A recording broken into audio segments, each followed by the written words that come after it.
Hola, soy Ebenezer López Rullol, abogado, notario, historiador y comparto con ustedes este episodio de Frecuencia de Cambio, una programación destinada a reflexionar sobre temas que muchas veces damos por sentado y que los tomamos de manera muy ligera.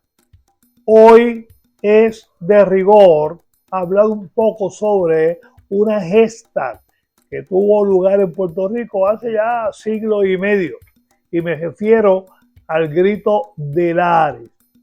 ¿Qué fue el Grito de Lares? Pues mire, fue una gesta revolucionaria donde cerca de 1000 puertorriqueños, libres y esclavizados, muchos de ellos, decidieron dar un golpe al gobierno español y nombrar la República de Puerto Rico. Recuerden que para ese tiempo Puerto Rico era parte del Imperio Español y que hombres ilustres y muy luchadores y muy negros como Ramón Emeterio Betance llevaba una lucha por organizar el pueblo de Puerto Rico para romper con el yugo esclavizado español, que era esclavista con todo el país, ¿verdad? Porque era una esclavización sin colores, era todo el mundo estaba en la colonia y sufría los rigores del Imperio Español.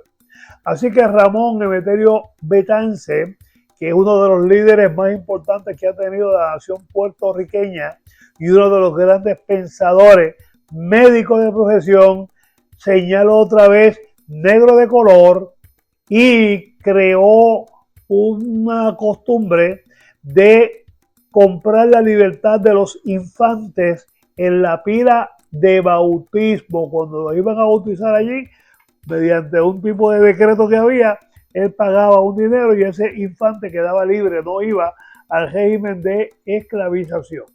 Pero Betance, además de ese don de generosidad, tenía también el compromiso patriótico.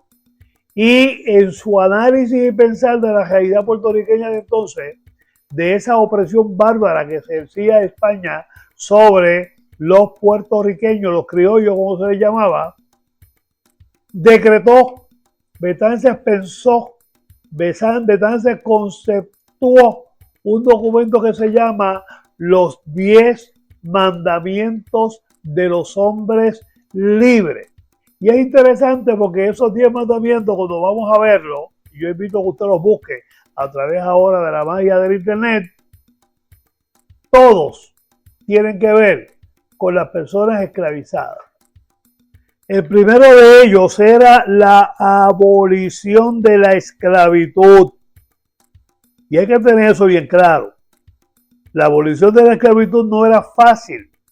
Y los grupos más adelantados, tanto de Puerto Rico como de Europa, y en este caso de España, habían estado intentando que el gobierno español tomara unas reformas, unos cambios fundamentales, uno de ellos dirigidos a acabar con el régimen de la esclavitud.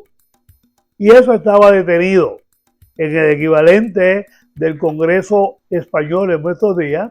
Y había mucho hablar, pero muchas consideraciones que si la daban con indemnización a los dueños de los esclavos, o si la daban sin ellos, o cómo se pagaba, o qué tiempo después de promulgada la ley era que los esclavizados iban a ser verdaderamente libres. Así que era un asunto muy importante y Betance lo incluyó como primero en su plataforma de los 10 mandamientos de los hombres libres. Así que tiene que ver totalmente con la cuestión de la esclavización, terminar con eso oprobioso el régimen y sistema de explotación de los seres humanos. Otro punto importante ahí iba de la mano y era terminar con lo que se llamaba el régimen de la libreta. ¿Qué es esto? Pues mire, desde 20 años antes, a Grito de Lares, el gobierno español había promulgado en Puerto Rico una ley que obligaba a los trabajadores no esclavizados a estar trabajando.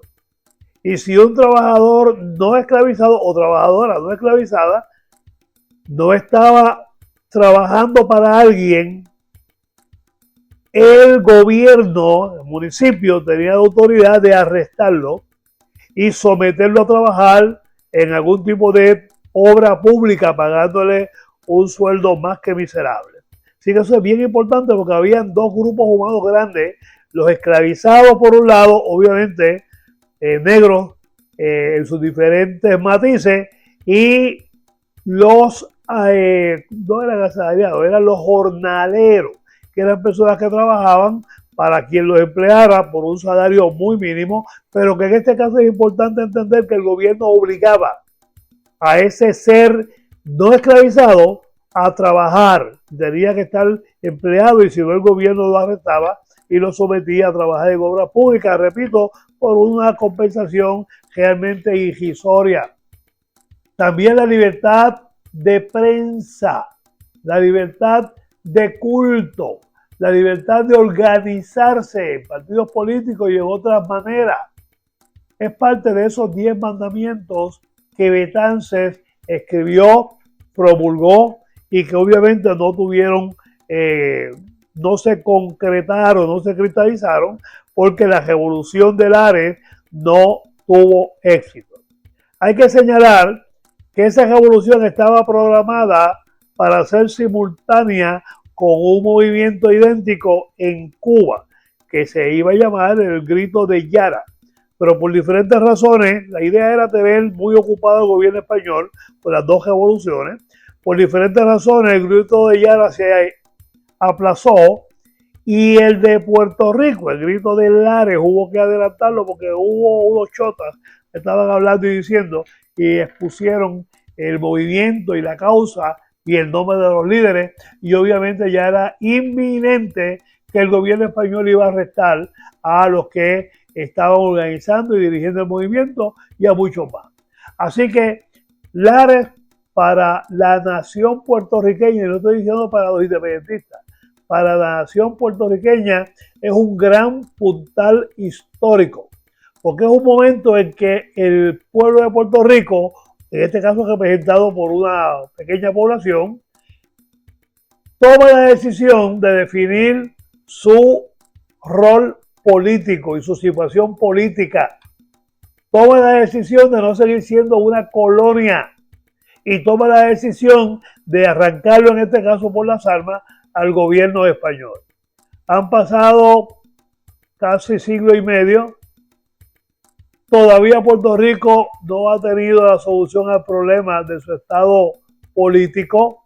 Todos sabemos que en 1898 el gobierno de Estados Unidos invadió a Puerto Rico con su ejército y desde entonces lo sometió. Y a pesar de que ha habido unos cuantos cambios cosméticos, ¿verdad?, en la relación, que nos dan una holgura en los derechos, ciertamente seguimos siendo un país invadido, sometido y colonizado. La presencia en Puerto Rico de la Junta de Control Fiscal es la más clara evidencia de que Puerto Rico sigue siendo una colonia, donde el Congreso de Estados Unidos dispone qué va a pasar aquí sin que Puerto Rico tenga un solo representante real con voz y voto en el Congreso de los Estados Unidos. Hoy Puerto Rico tiene razones para aspirar a más. Hoy todos tenemos razones para evocar aquella gesta, los principios que la impulsaron y rescatarlo para el bien de este bendito país y de los hombres y mujeres que nos sucedan, que llegan después de nosotros. El asunto del estatus, el asunto de los poderes de Puerto Rico, de la capacidad de Puerto Rico para definir su destino y su realidad económica y social, tiene ya que ser coronado, y espero que hoy cada uno de nosotros medite un poco más sobre esta situación y piense cuál es la solución que podemos tener. Volvemos.